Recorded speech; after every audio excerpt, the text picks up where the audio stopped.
Hello, nandito na naman tayo at eto, pag-usapan naman natin itong si Mayor Malulong. Yon, hindi pala dito si Mayor Magaling o Magaling, si Mayor Malulong. Okay? 'Di ba? Si Mayor Malulong ng Baguio City, yan, sinoplak na siya ng Malacanang. Paano ba naman imbis na mag-concentrate siya sa mga nangyayari sa kanyang lugar, kada na lang may bagyo, nakukuha pa nito na magturo at magturo na hindi naman pinapangalanan at gumawa ng iba't iba at sari-saring chismis. Sa madaling salita, chumichismis na naman ang lola nyo. Hoy, Malulong! Ano ba? Saraulo ka na ba talaga? Ang dami na nga diyang namatay sa nasasakupan mong hinayupa ka, nagka-landslide na nga, imbis na yan ang intindihin mo, ang iniintindi mo, magchismis na naman. Sa tinagal-tagal ng panahon, ang dami mong mga binubunyag na sinasabi mo, mga kesyo, may mga binubunyag kang flood control na yan. Sa dami ng mga pinagsasabi mo, wala kang ang pinangalanan. Ano yan? Duwag lang yan? At hindi kayang magpangalan? Ganun ba yon? Ha? What the heck? Kung talagang iyan mga pinagsasabi mo ay totoo, dapat dati mo pang pinangalanan yan. Ngayon, gumagawa ka na naman ng chismis. May mga itinuturo ka na naman, mga sinasabi mo na naman, congressman, generic. Bakit hindi mo pa ng pangalanan? Alam nyo guys, etong style nitong si Malulong, wala itong pinagkaiba sa style ni Belhica. Diba? Parehas na parehas. Didilis na didilis, di ba?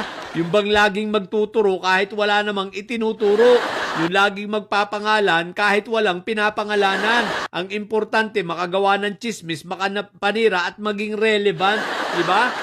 Kaya may namamatay dyan sa lugar mong hinayupa ka dahil sa kapabayaan mo, di ba? Alam mo na pala yung malambot na yung mga lupa dyan sa kinatatayuan ng bahay dyan, hinintay mo pang may mangyari na masama. Hindi mo pinalikas kahit forced evacuation sana ginawa mo. Di sana naiwasan yung kamatayan ng 11 tao dyan. 11 tao na ilang pamilya, 3 pamilya yata yan. Di ba? Dahil sa kabubuan mo, mayor ka pa naman. Mayor ka ng bayan mong pinabayaan mong hinayupa ka. Paano kung sasabihin hindi mo pinabayaan yan? Baguio City, only sa panunungkulan mo, Mayor Malulong, na ang Baguio City ay binabaha. Only in the Philippines, only in Baguio City, na isang bundok ay binabaha. What the heck? Saan ka nakakita? Bundok binabaha? Di ba bababa dapat ang tubig? Bakit binabaha? Tapos sisisihin mo, iba na naman. Magtuturo ka na naman. Ayusin mo muna yung tennis court na pinagawa mo dyan kay Diskaya. Ang dami mo masyadong isyung hinayupa ka. Diba? Puro ka daldal, puro ka imig, puro ka turo. Ano ka, walang bayag? Wala kang bayag na hindi mo kayang pangalanan? Kung totoong makabayan ka, kung totoong ikaw ay nagmamalasakit sa Pilipino, sa bayan, dapat noon pa pinangalanan mo na yan. Hindi yung para kang si Christopher Min na puro na lang blind items. Mabuti pa nga si Christopher Min, minsan yung blind items niya. Pagkatapos niyang mag-blind items, papangalanan niya ikaw mismo, hindi mo kayang pangalanan Magbabanggit ka lang, congressman, pero hindi mo kayang pangalanan. Kasi wala kang bayag. Kasi wala kang proof. Kasi ang hawak mo ay chismis. Wala kang papel, wala kang ebidensya. Ang gusto mo lang ay makachismis, makapanira. Dahil kung totoong may ebidensya ka, totoong nagmamahal ka sa bayan at talagang makabayan ka at ikaw ay talagang sinasabi mong ikaw ay makabayan at nagmamahal sa bansa, di sana pinangalanan mo na yung mga yan dati pa para hindi na makaulit. Ang ginagawa mo, gagawa ka lang ng chismis. Kung pinangalanan mo ba yung mga yan, di sana hindi na nagka-budget ang mga yan. Di sana alam na ng taong bayan, di ba? Alam na nila. Actually, yung mga pinagsasasabi mo, noon pa yan Pero may pinangalanan ka ba? Para ka lang si Belhica, walang pinangalanan. Ngayon, tapos ngayon, mga nakaupo na bilang mga congressman, biglang mag-aarte na naman kayo, magtuturo na naman kayo. Kung nung eleksyon pa lang, sinabihan nyo ng taong bayan, wag nyong iboto yan. Dahil ito, may korupsyon yan. Dahil ganito, may hawak kaming papel at yan ay may anomalya sa flood control at kung ano-ano pa. O di ba ga? Ang bubobo nyo na mga hinayupa kayo. Tapos ngayon, mga nakaupo na, tapos sasabihin nyo, hindi, corrupt yan, si ganito, si ganyan. Bakit nga hindi nyo dati pa pinangalanan para hindi na naiboto? Di ba? So, dyan pa lang, obvious na chismis. Obvious na itong si magaling ay chismis. Ay, hindi pala magaling, si malulong.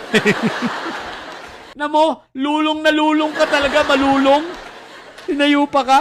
Di ba, puro ka chismis. Kaya nadadali ka ni Auntie Claire.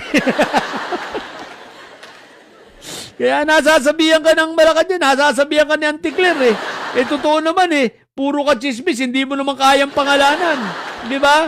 Sa susunod, yung magbibintang ka at magtuturo, kaya mong pangalanan para hindi ka nagmumukhang tanga, hindi ka nagmumukhang takot. Di ba? Takot ka sa sarili mong multo Takot kang balikan di ba? Dahil ikaw mismo, alam mo sa sarili mo na meron kang mga ginagawa diyang hindi rin tama. Di ba? Kagaya niyan, may gumuho dyan, isipin mo. Alam mo na palang malambot yung lupa ron, ba't hindi nyo ipina-force evacuation? Wala namang magagawa yung pamilyang yan kung i-force evacuation nyo. Di ba ga? Ang tanong, sasabi mo, iaasa mo na naman sa barangay. Tapos, sa pangyayari niya, maninisi ka na naman ng iba. Di ba? Style mo, bulok. Pati yung baha dyan sa Baguio City, sisisi mo sa iba. Anong ginagawa mo bilang mayor? Di ba? Mag-ano na, kuya-kuya-kuy. Ay, nako. Nangangarap maging senador. Hindi ka magiging senador, tandaan mo yan, malulong. Tandaan mo yan, hindi ka magiging senador o hindi ka magiging congressman. Di ba? Talagang ikaw talagang ihuhubarang ka namin. Subukan mong tumakbo dahil kung totoong nagmamahal ka sa bayan, yung mga pinagsasasabi mo, pinangalanan mo na, hindi yung puro ka chismis. Diba? Chismis lang yung ginagawa mo Sa totoo lang Diba? Kung talagang ikaw ay matapang, diba? At may bayag at talagang hindi ka didilis, patunayan mo. Pangalanan mo ang lahat ng sinasabi mo, diba? Hindi yung manang-mana ka, pares na pares kayo ng style ni Belhica Di ba? Itong si Grey kong si Raulo rin. Aba, napakayabang. Ang dami daw niyang mga alam. Nung pinagyayabang, nung nasa, pa siya? Anong tawag nito? Presidential PACC na yan? Di ba? Wala namang naipakulong ni isang congressman. Wala nga nakasuhan Ang kinasuhan lang ni Belhica, 2 liaison officer. Tagalakad ng mga papeles ng DPWH what the heck? Diba? Yun lang. May kinasuhan ba sila? Ang daming sinabi ni Fentabo nung presidente pa na may corruption dyan sa DPWH. May ginawa ba siya? Wala! Pero ang sabi niya, hindi, maraming corruption, marami mga congressman. Hindi naman makapagpangalan. Kahit isa. Kasi nga chismis. So wala kang pinagkaiba, Mayor Malulong, no? Dulong na lulong ka na sa chismis na hinayupa. Diba? Ano ito, Israel? Ewan ko. So, yun lang. Kaya nasusupla ka ni Auntie Claire. Sa mga bobong didili. So, ayan. Yung inyong idolo si Mayor Malulong. Lulong na lulong sa chismis. Ang dili kayo mga bobot may sahid sapagkat ang may sahid na laging high blood. Basta didilis talaga, no? Chismis ang alam. Bye!